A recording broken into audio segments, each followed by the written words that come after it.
Les 8 dimensions, c'est les 8 dimensions prophétiques que Dieu aime. Nous sommes dans un temps prophétique. Que dit la parole de Joël?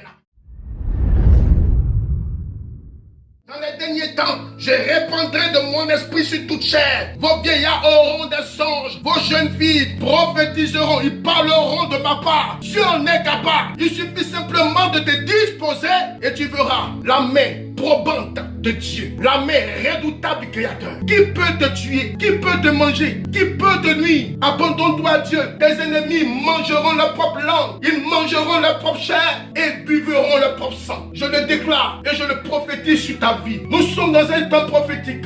Nous sommes dans un temps pour ceux qui se disposent pour Dieu. Pour ceux qui se mettent à part pour Dieu. Dieu ne les lâchera pas. Dieu ne les laissera pas tomber. Celui qui se dispose, celui qui veut s'alimenter de Dieu, celui qui veut se nourrir des 8 dimensions de Dieu. Je vous dis la vérité. Peu importe la dimension du soleil, Dieu le remplira. Peu importe le volume de la lune, Dieu le remplira. Le même Dieu qui maîtrise les sphères, qui maîtrise les luminaires, qui maîtrise l'univers, le même Dieu à l'intérieur de moi, le même Dieu aussi à l'intérieur de ta vie. Par ta bouche, Dieu te libérera. Par ta bouche, Dieu exaucera tes prières. À toi d'y croire et tu le verras s'accomplir.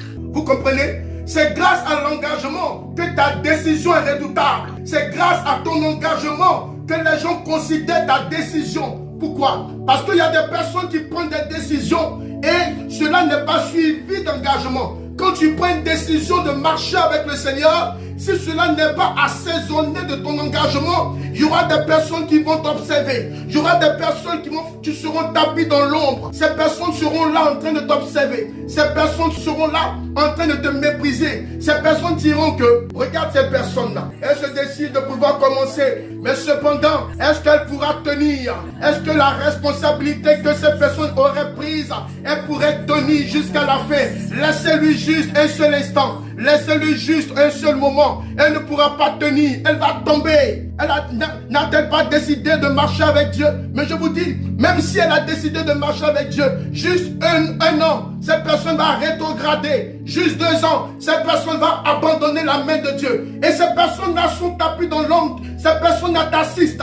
Ces personnes-là te regardent. Ces personnes-là fomentent des coups. Quand tu te lèves pour aller à des réunions de prière, quand tu te lèves pour aller jeûner, quand tu te lèves pour aller à des programmes, ces personnes-là viennent te saluer pensant que ce sont tes amis. Mais ce ne sont pas tes amis. Ces personnes-là viennent peser ton cœur. Ces personnes-là viennent peser le poids de ta relation avec Dieu. Si ta décision n'est pas assaisonnée